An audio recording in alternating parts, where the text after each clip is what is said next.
こんにちは。こんにちは。近店シェフ酒の小田切です。レストランモナリザ恵比寿店の料理長小暮です。今日は3話目ということで、いつも恵比寿店を料理長としてやられている小暮さんの方にお願いしまして、なおかつですね、お料理の方にも白ワインとか通常ですとフレンチだと使うんですけども、日本酒を使った形でお料理を作っていただくということで、あと他の素材もですね、お願いしているのが、スーパーで買えるというタイプの素材でお願いしておりますので、お名前だけじゃなくて、せっかくですので、恵比寿のどういう感じかとか、ちょっと一言、皆さんに挨拶をお願いいたします。私はモナリザで約20年ほどカーのオーナーシェフの下でお世話になっております。丸ビル店と恵比寿店で料理長をしまして、今は恵比寿店の方で料理長をやっております。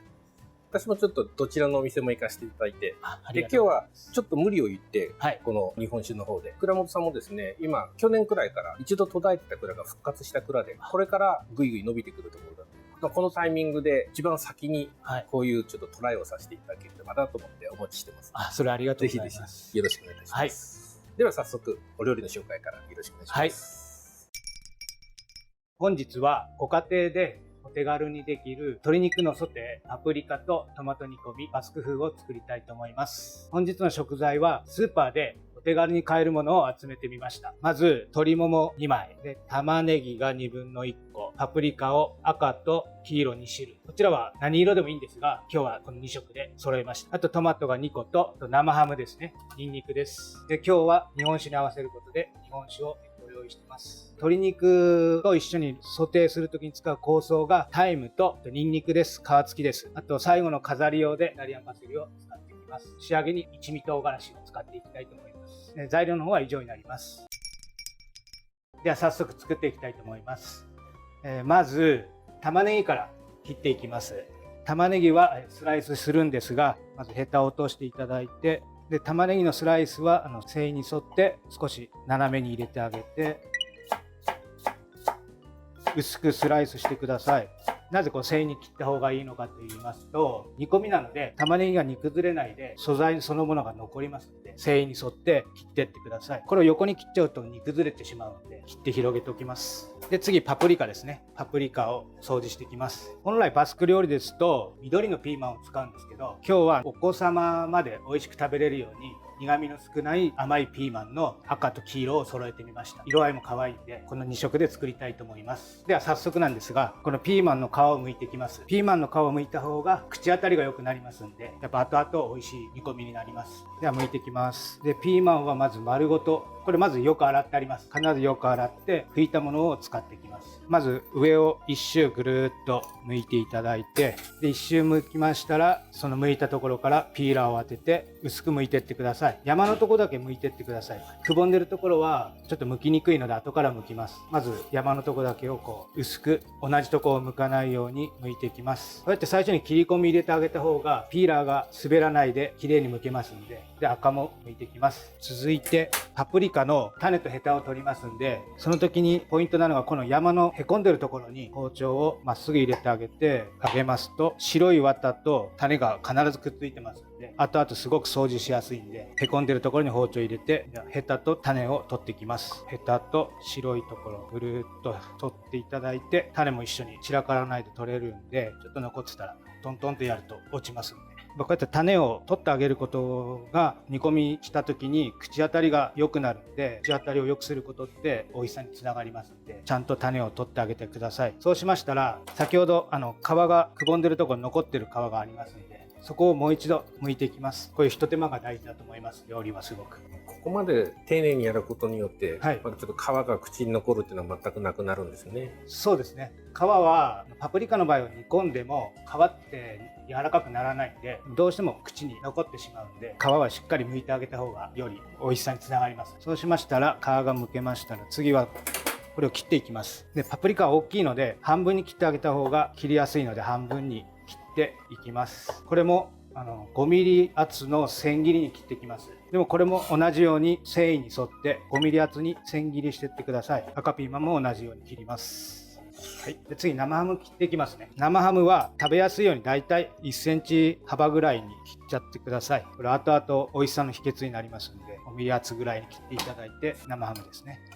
で続いてニンニクをみじん切りにしていきます。ニンニクは皮を剥いていただいて半分に切ります。この芽の部分は必ず取ってください。ニンニクの芽にはまず焦げやすいっていうのが一つ原因のと、えぐみと苦みがありますんで、それをきれいに取ってあげてください。こちらをみじん切りにしていきます。だいたい千切りに切れましたら、それを横にして細かく切ってください。でもう少し細かくしたいので軽く包丁で叩きます。それぐらいですね。ニンニクは細かく切った方がいいです。続いてトマトを掃除していきます。トマトも赤くて売れてるものですね。それを選んでください。で、新鮮なものですね。皮がピーンと張ってるものですね。それを選んでスーパーで買ってみてください。で、トマトは皮を剥いて種を取ってきます。ではこちらで湯むきしていきます。で、ヘタ付きのままいきます。ヘタ付きのままの方がトマトが水っぽくならないので、ヘタ付きのまま湯むきしてください。5秒ぐらいですね。やりすぎると周りに崩れちゃう。沸いたところにトマトが浸かるお湯の中に入れていただいて、5秒ですね。だいたい5秒数えていただいて、そしたら必ず氷水、冷たいお水の中に入れてあげてください。こ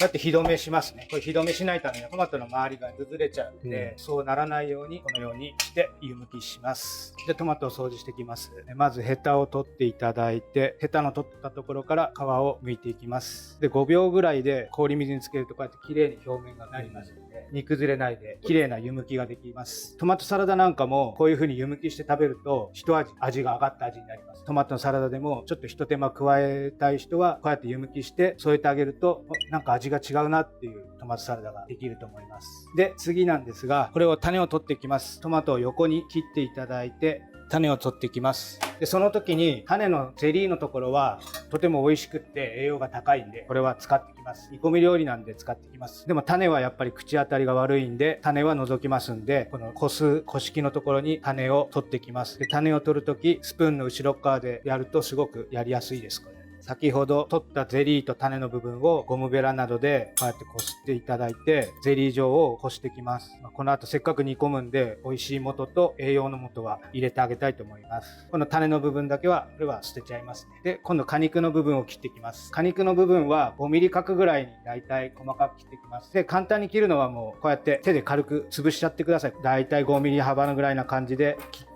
でこれをまた横にします。でまた5ミリぐらいな感じで切っていくと細かく角切りになりますんで、最後結局これ煮込みますんで、あんまり気にしないでザクザクザクザクいっちゃってください。こんな感じですね。でこれを先ほどのこしたゼリー状の中に入れておきます。これで野菜の方は以上です。次は鶏もも肉の掃除ですね。まず鶏もも肉は軟骨と目立つような筋と、もし血管があったら取ってください。あんま細かくやる必要はないです。あと目立つようなもし油があった時も取ってあげてください。これぐらいで掃除は大丈夫です。そうしましたら次お肉を焼いていきます。まず塩コショウしていきます。でその時にまず皮をピンと張ることが大事ですね。で塩だけですね。皮面には塩だけ軽くしていきます。でひっくり返して今度逆にお肉側にはしっかりと塩コショウしていきます。これ煮込みなのでしっかり塩した方が美味しくなります。胡椒もしっかりしていきます。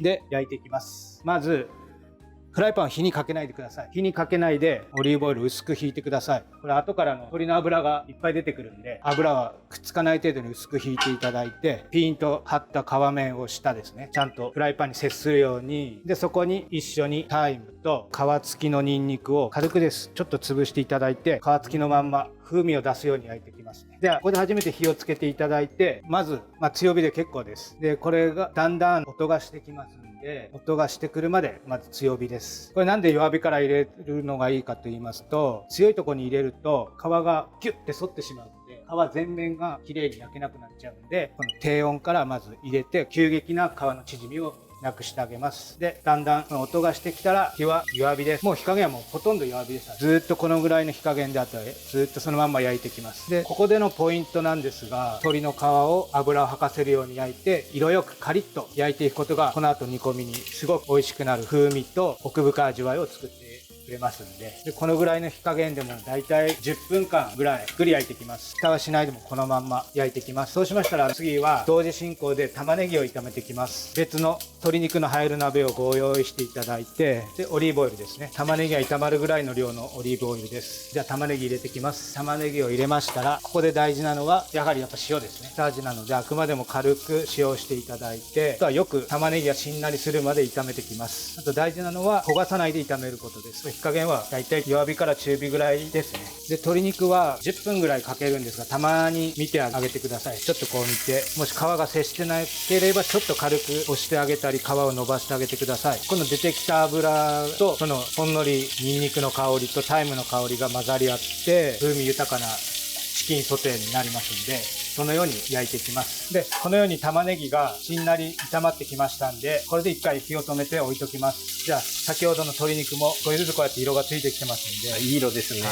これをたまに180度回転してあげたりして、場所を少し入れ替えてあげてやってあげると、より均一に焼き色がつきますんで、もしタイムがだんだん色がついてきちゃったら外しちゃってください。だいたい鶏を8分目ぐらいまで火入れていきます。で、最後に軽く煮込んで完成って感じですね。だいたいこう、白いのが半分ぐらい浮いてくるんで、だいたいそのぐらいが目安です。そしたらこれを返していきます。肉側の方にもちょっとだけ軽く風味をつけていくので30秒ほど焼いていきますね。じゃあ肉を取り出します。これで休ませるとだいたい8分目ぐらいまで火が通ります。ニンニクは取り出しちゃいます。で、ここの残ってる油の中で生ハムを軽く炒めてください。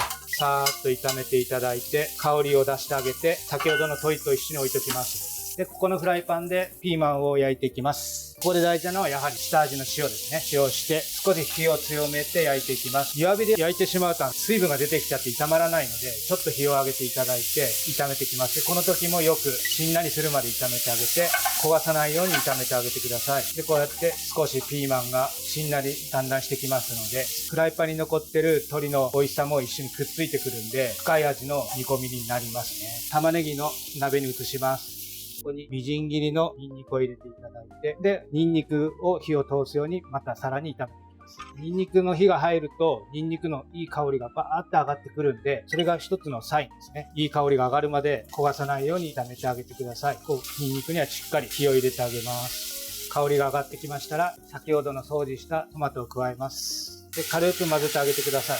で、こちらで少し多めにタイムを入れてあげて、で、弱火で10分ぐらいゆっくり甘みを引き出すように煮込んでいきます。で、たまにチェックしながら10分煮込んだ状態ですね。で、この時に蓋から出てくるこの水分は中に入れてあげてください。だから、ここで日本酒ですね。今日は日本酒を入れます。ワインで合わせたい時はワインですね。今日は日本酒です。で、ひと混ぜしていただいて、日本酒のアルコール分を飛ばします。ちょっと火を強めますね。で、この日本酒のアルコールの香りが飛んだ時に鶏加えますんで、じゃあアルコール分が飛んだので、ここで先ほどの鶏を戻していきます。鶏と生ハムですね。あと鶏から出てきたこの美味しい出汁も必ず鍋に入れてあげてください。そこにチキンブイヨンですね。チキンブイヨンを 50cc ほど入れていただいて、もう一度この味が馴染むように5分ほど煮込みます。で、5分ほど煮えたので蓋を開けて水分は戻してあげてください。鶏は取り出していただいてソースを仕上げていきます。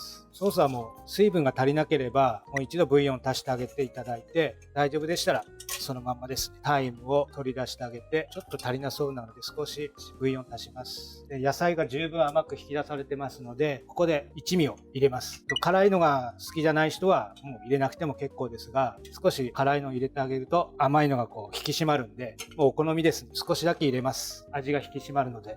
で、味を見ていただいて、塩は OK なので軽く胡椒だけして、はい、完成です。で、盛り付けます。で、今日は鶏肉1枚盛っちゃいます。で、先ほどの野菜とソースを肉の上に乗せていきます。で、ちょっと色合いが見えるようにちょっとこうお箸でちょっとほぐしたピーマンの色合いを出してあげて、で、仕上げにイタリアンパセリを刻んでいただいて、軽く振ってちょっと葉っぱを3枚ぐらいですね立たせるように飾ってあげるとちょっとおしゃれになるんじゃないかなと思います。はい、こちらで完成です。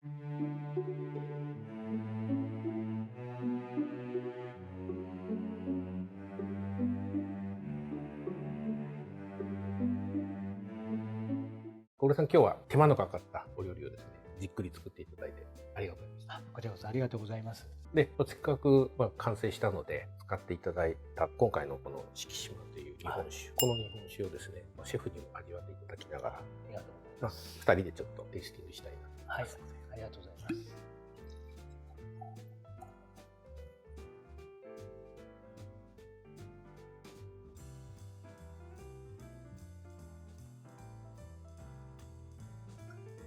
純米酒になりますので、かなりこの味がしっかり残ったはい、タイプになりますので、甘みもしっかりあります。作ってる時にもこの調味料的に使っていただいた時に、そういう意味で多分お料理の方もいつもの白ワインの酸味と比べてちょっと甘く仕上がってるんじゃないかな。ちょっとぜひ食べさせていただいて、させていただきたいと思います。いかがですか？すごく香りが良くて、お肉が硬くならずにすごくジューシーな感じでこう焼き上がってるのがすごい。でちょっと生ハムにあとソースの材料に使ってたらちょっとびっくりしたんです。生ハムがアクセントになるんですよね。深みになるんですよね。面白いですね。生ハムとタイムを入れることがすごく味にこう厚みが高いになりますね。このトマトとパプリカがちゃんと皮むいてたから全然歯ごたえがないくらいにスッと効いてきます。口どけが良くて、この鶏と一緒にこう馴染んでくると思うんですけど、歯ごたえがほんと鶏だけソースのところがスッと入る感じです。これ素晴らしい。ありがとうございます。日本酒と初めてです。味がしっかりしてるからありますね。フレンチは割としっかり味付けてるのが多いので、そういうのでもかなり、今回ちょっと純米酒だったんですけども、これが純米吟醸とか、これちょっと軽やかなタイプがあります。そういうのをお好みに合わせてですね、モナリザさんのお料理はかなり割と繊細なのが、どのお料理もそうな作り方なので、もしかしたら純米よりも純米吟醸とかをお持ちしてやると、また違う楽しみがいいかな。そうですね。それもまた今日は香草が入っているっていうことだったので、これを合わせてみたんです。トマトの煮込みですから結構しっかりしたものがそうですね。赤ワインとかのピノノワールとかというのを合わせますので、ピノとかと合わせるんであればこのくらい強くてもいいのかもしれない。今日は本当にどうもありがとうございました。こちらこそありがとうございました。こういう川野シェフ以外の素晴らしいスタッフも恵比寿店にも丸の内店にもいらっしゃいますので、ぜひそのお料理をですね食べに実際にお店に足を運んで行かれてみていかがでしょうか。今日はどうもありがとうございました。どうもありがとうございました。